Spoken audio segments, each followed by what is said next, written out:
अस्सलामुअलैकुम and good evening dear friends. क्या हाल है? हम सबके खैरियत से हैं। अच्छा दोस्तों, आज हम बात करेंगे ब्रीफ लिखने के ऊपर, ठीक है? क्योंकि आपके जिस तरह मैसेजेस पहले आ रहे थे कि आप डाटिव के ऊपर बात करें, तो आजकल आप, क्योंकि डाटिव हम बहुत अच्छी तरह मुकम्मल कर चुके हैं, ठीक है? तो आजकल आप ये चाह रहे हैं कि आपके साथ ब्रीफ सीखने के ऊपर बात की जाए, ठीक है? तो बिल्कुल सही है, आज इसके ऊपर हम काम शुरू कर देते हैं। लेकिन आज हम सिर्फ, मैं आपके साथ जो ब्रीफ लिखने के जो इंपॉर्टेंट टिप्स हैं, बहुत इंपॉर्टेंट टिप्स हैं, वो मैं आपके साथ रखूंगा कि आप ब्रीफ किस तरह लिख सकते हैं, ठीक है? और फिर अपने जो हमारी आने वाली अपकमिंग जो लेसन्स होंगे उसके ऊपर हम इंशाल्लाह वन बाय वन करके ब्रीफ जो है आपको इसके ऊपर लिखेंगे हम इंशाल्लाह, ठीक है? तो जिस तरह मैंने कहा, हमारा नोमिनेटिव, अकुजाटिव, दाटिव, सेंटेंस मेकिंग, ये हमारी चीज़ें अल्लाह के फजल से मुकम्मल हो चुकी हैं। इनको हम रिवाइज करते रहेंगे इंशाल्लाह, ठीक है? और अब हमारी जो मेन चीज़ है, वाकई आपकी सही बात है कि ब्रीफ लिखने वाली रह गई है, उसके ऊपर आज से हम काम शुरू कर देते हैं, ठीक है?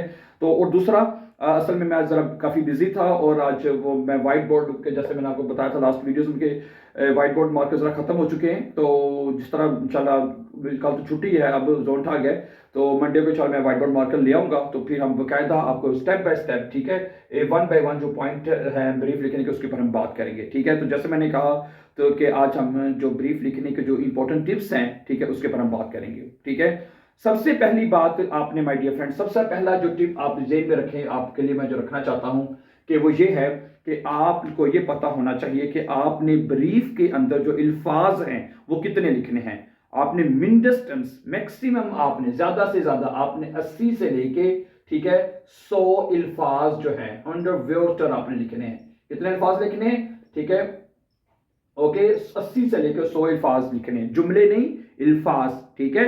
जैसे कि इश, अगर आप लिखते हैं इश शराइबे ईनन आइनन ब्रीफ, सुने जरा, अगर आप कहते हैं इश शराइबे, ठीक है, इश शराइबे ईनन, ठीक है, सॉरी ईनन, सॉरी ईनन आइनन ब्रीफ, ठीक है, आइनन ब्रीफ। अब ये जो जुमला है, ये ठीक है, ये कितने पर, एक एक दो तीन चार, ये 5 अल्फाज आपके हो चुके हैं, ठीक है? इस तरह टोटल आपने, मैंने जैसे कहा कि आपने 80 से लेकर 100 अल्फाज के दरमियान जो है वो आपने लिखने हैं। समझा रही बात आपको? अच्छा, एक बात ये, दूसरी बात ये, आपने पॉइंट आपने ये अंडरस्टैंड याद करना है कि आपको जो ब्रीफ है, ठीक है, चाहे आप टेल्क का लिख रहे हैं या आप चाहे डेट जेड का लिख रहे हैं, आपको टोटल 4 पॉइंट दिए जाते हैं, 4 ऑफ गाबे आपको दिए जाते हैं कि इन 4 पॉइंट्स के ऊपर आपने लिखना होता है, ठीक है?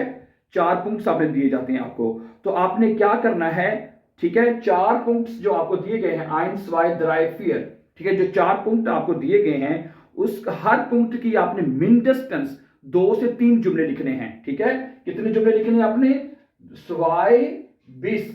अभी मैं, जैसे मैंने कहा, इंस्टीट्यूट में जेल लाइट, ठीक है, इसकी इंक बिल्कुल खत्म हो चुकी है, किनारे पे बल्कि खत्म ही हो चुकी है, स्वाइ 20 ड्राई जेड से, ठीक है? सही, आप, मैं बोलता जा रहा हूं, आप जरा नोट करते जाए चाहे, ठीक है? स्वाइ 20 ड्राई जेड से जो है वो आपने लिखने हैं, ठीक है? टोटल 4 आपके पॉइंट होते हैं, ब्रीफ के नीचे लिखे होते हैं कि ये 4 पॉइंट आपने लिखने होते हैं। तो हर पॉइंट में आप, बाद स्टूडेंट्स के ये सोचते हैं कि शायद बड़ा लंबा ब्रीफ लिखेंगे तो ज्यादा नंबर मिल जाएंगे, ठीक है? ना, आपका ब्रीफ ज्यादा, इसकी लेंथ ज्यादा होनी चाहिए, ना छोटी कम होनी चाहिए, ठीक है? जैसे मैंने कहा, मिन डिस्टेंस आपने 2 से 3 जुमले लिखने हैं, और जब हर 4 पॉइंट के 2 से 3 जुमले लिखेंगे तो आपके 80 से 100 अल्फाज जो हैं वो पूरे हो जाएंगे डियर फ्रेंड्स, ठीक है? दूसरा पॉइंट ये हो गया, ठीक है? और अब अगला पॉइंट देखिएगा प्लीज, अब जो नेक्स्ट बात जो है मैं आपको सच करना चाहता हूं, ठीक है? अगला पॉइंट आप ये जेब में रखें कि आपने श्राइबे, आपने ना, हाँ, नेबन जाट्स में जुमला लिखने की कोशिश करनी है। किसमें लिखना है? पॉइंट नंबर 3 देख लें, नेबन जाट्स, ओके? नेबन जाट्स में आपने, ओके, नेबन जाट्स में आपने जुमला जो है वो लिखने हैं, नेबन जाट्स। आपने हमारा परसों का जो लेसन अगर देखा है, परसों लेसन आपको याद होगा मैंने पढ़ा था, जिसमें हमने वाइल के साथ जुमले बनाए थे, वाइल के साथ, ठीक है? वाइल हो गया, ठीक है? कौन कौन से नेबन जाट्स ज्यादा यूज होते हैं जो ब्रीफ में, ठीक है? अब आपका वाइल हो गया, जैसे मैंने कहा, आपका पहला जुमला ही वाइल के साथ लिखा जाता है अगर ग्रुंड आपने लिखनी है तो, ठीक है? फिर उसके साथ 10, ठीक है? ये 2 निबंध सार्ट्स ऐसे हैं जो कि आपके ब्रीफ में 2-3 मरतबा यूज होते हैं, ठीक है? वाइल का मतलब होता है क्योंकि, 10 का मतलब के, ठीक है? उसके बाद ओब, ठीक है, ओब हो गया, ओके? फिर इसी तरह हो गया वेन, हो गया बाइशपील, वेन, ठीक है? और आल्स, ठीक है? ये निबंध जाट्स आपने यूज करने हैं, ठीक है? तो मैंने जैसे कहा, मैं, आप परसों का जाके लेसन देख लें कि उसमें निबंध जाट्स कैसे लिखे जाते हैं, ठीक है? अगर आप कहते हैं तो एक 22 मिनट मैं भी आपके सामने रख सकता हूं, लेकिन जैसे मैंने कहा साइज जरा काम नहीं कर रही, ठीक है। जैसे कि ठीक है, आपने ये निबंध ब्रीफ के अंदर इस तरह लिखने की कोशिश करनी है, ठीक है। हर जुमला नहीं, को नहीं कि आप ये नहीं कोशिश करेंगे कि हर जुमला ही आप निबंध में लिखें, नहीं, जहां पे निबंध बन सकता है उसको जरूर बनाएं, ठीक है। मसलन अगर आप पहला जुमला ही लिखते हैं कि मैं आपको एक खत लिख रहा हूं क्योंकि मैंने आपसे ऑनलाइन जीन्स खरीदी है। फर्ज करें एक जुमला ये है, ठीक है। अब ये जुमला निबंध में बनेगा कैसे, देखें, इश शराइबे ईनन, ठीक है, इश शराइबे ईनन आइनन बरीफ, ओके, इश शराइबे ईनन आइनन बरीफ, ओके, आगे कॉमा, वाइल, ठीक है, वाइल इश ऑनलाइन, ओके, ऑनलाइन, ठीक है, आइने जीन्स, ओके, आइने जीन्स, ओके, आइने जीन्स बाय ईनन, ओके, बाय ईनन gekauft habe, gekauft habe। अब ये gekauft habe हमने एंड पे लिखा है, यानी कि वर्ब एंड पे चली जाती है, ठीक है। जब आप निबंध में लिखते हैं, हर निबंध में नहीं, लेकिन जो जैसे वाइल हो गया, दस हो गया, ओब हो गया, ठीक है, वो निबंध है जिनमें वर्ब जो है एंड पे लिखा जाता है, ठीक है। अगर हेल्पिंग वर्ब है तो अब यहाँ पे हाबे हेल्पिंग वर्ब है और वर्ब gekauft वर्ब है, जो वर्ब है वो सेकंड लास्ट पे आएगी, हाबे जो है वो जो हेल्पिंग वर्ब वो लास्ट में लिखा जाएगा, ठीक है। तो कोशिश करें, ठीक है, जहां आपका जुमला निबंध में बनता है, जैसे मैंने कहा, हम इंशाल्लाह अपने जो अपकमिंग लेसन्स है उसके ऊपर इसकी तफसील से प्रैक्टिस करेंगे कि कैसे आप जुमला लिख सकते हैं, ठीक है। तो जैसे ये जुमला मैंने निबंध में लिखा है, ठीक है, ओके, सही है। मैं इसकी फिर माजरत चाहता हूं कि जरा ये कि मेरे पास पूरी है, I am really student right, I am really sorry for this student, ठीक है। अच्छा, ठीक है, ओके। चौथा अगला पॉइंट देखें, तीसरा होगा निबंध। चौथा पॉइंट आपने ये नोट कर लिया फ्रेंड्स कि आपने अगर जुमले में कोई फरागन करना है, ठीक है, फरागन मसलन करना है भाई, क्या तुम शादी पे आ रहे हो कि नहीं आ रहे, ठीक है, क्या मेरी सालगिरह है तो क्या तुम उसमें शामिल होगे कि नहीं होगे, हैं, यानी आपने कोई भी फरागन करना है तो आपने इनडायरेक्ट फरागन करना है। क्या करना है? इनडायरेक्ट फरागन, ठीक है, ओके, इनडायरेक्ट फ्रागन, ओके, इनडायरेक्ट फ्रागन करना है आपने। एक तो डायरेक्ट फ्रागन होता है ना, भाई क्या तुम शादी पे आ रहे हो, हैं, किसी से पूछना हो।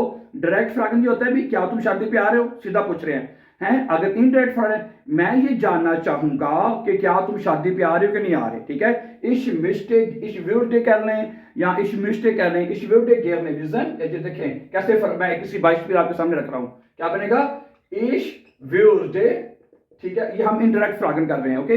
इश व्यूडे गेर ने विजन, गेर ने विजन, ठीक है, मैं ये जानना चाहूंगा, फिर कॉमा आ जाएगा, ठीक है, ओब दू, ठीक है, ओब दू सुर हॉकसाइट, ओके, सॉरी, ओके, हॉकसाइट, ओके, हॉकसाइट कॉम्स्ट, हॉकसाइट आगे क्या आ जाएगा, ये कॉम्स्ट आ जाएगा, सही है, ओके। क्या बनेगा, इश व्यूडे गेर ने विजन, मैं जानना चाहूंगा, ओके, ओब दू सुर हॉकसाइट कॉम्स्ट, ओब दू, ठीक है, ओके, ये मैं जानना चाहूंगा कि क्या तुम शादी पे आ रहे हो कि नहीं आ रहे, ठीक है, मैं जानना चाहूंगा, ये इनडायरेक्ट फ्रागन आपका हो जाएगा। समझा रही बात आपको? तो ये ठीक है, ओके, ठीक है, सब निबंध लिखें, इनडायरेक्ट फ्रागन करें, ओके, और फिर उसके बाद ठीक है, अगली बात जो अगली देख लें, नेक्स्ट पॉइंट भी अगर आपके साथ अगर मैं रखना चाहूं तो वो ये है, मसलन वो ये होगा कि हाँ, एक वेरी इंपॉर्टेंट पॉइंट वो ये भी आप देख लें कि आपने हर जुमले को ये नहीं करना इश हाबे, इश शराइबे, इश बराउके, इश ने में, हर जुमले को इश के साथ शुरू नहीं करना, ठीक है। वो बंदा कहेगा, जो देखने वाला आपका एग्जामिनर ब्रीफ, वो कहेगा इसको तो इसके अलावा किसी चीज का पता ही नहीं है। फर्स्ट करें, आप कह रहे हैं कि एस्टेंस शराइबे इश, आप शुरू में लिखें, सबसे पहले मैं लिख रहा हूं एस्टेंस शराइबे इश इनन, दानाक हाबे इश शलीसलिश मोस्टे इश, हैं, ये लफ्ज इस्तेमाल कर सकते हैं। एस्टेर मैं कहती है तो लिखने का फायदा ही कोई नहीं, सही पूरी है। एस्टेंस 22 पे अगर आप, ठीक है, ये पॉइंट हम ये ले रहे हैं कि हमने हर जुमले को इश दू के साथ शुरू नहीं करना, ठीक है। तो आप ये लिख सकते हैं एस्टेंस शराइबे इश, एस्टेंस शराइबे इश, ठीक है। सबसे पहले मैं लिख रहा हूं इनन है आपको, ठीक है, जुमला हमारा एस्टेंस से शुरू हो गया है, ठीक है। दूसरा आप कर लें दानाक मिस्टे इश है, दानाक दानाक कह लें, फिर दन या दन कह लें, जो भी कह लें, दन दानाक जो भी यूज करना चाहते हैं। फिर आप कह लें finally, I want to know, है शलीसलिश कह लें फाइनली, है जब आखिर में अपने क्लोज करना है तो शलीसलिश का लफ्ज यूज कर लें, शलीसलिश, ठीक है, ओके, शलीसलिश है। बहरहाल आई ट्राई माई बेस्ट कि इसके ऊपर इंशाल्लाह दोबारा भी आपके साथ बात करूंगा। अनफॉर्चुनेटली इट्स नॉट वर्किंग, तो मैंने कहा था चलें आपके साथ कुछ इंपॉर्टेंट चीज़ें तो शेयर करें ना, ठीक है। बहरहाल ये इंपॉर्टेंट चीज़ें हैं, इंपॉर्टेंट ब्रीफ के टिप्स हैं, आपने इनको अंडरस्टैंड करना है, इनको मद्देनजर रखना है, ठीक है। और हाँ, दूसरी एक बात ये रह गई है कि कोशिश ये करनी है आपने कि जो जुमले हैं ना वो अपने अकोजाटिव में या डाटिव सेंटेंस में लिखने की कोशिश करें। अगर आपको डाटिव आता है तो वो भी ठीक है, ठीक है। अकोजाटिव अगर ज़्यादा इजी है, अकोजाटिव में जुमले लिखना ज़्यादा आसान होते हैं, ठीक है, उसमें गलती की चांस कम होता है, तो वो भी आप देखें, ठीक है।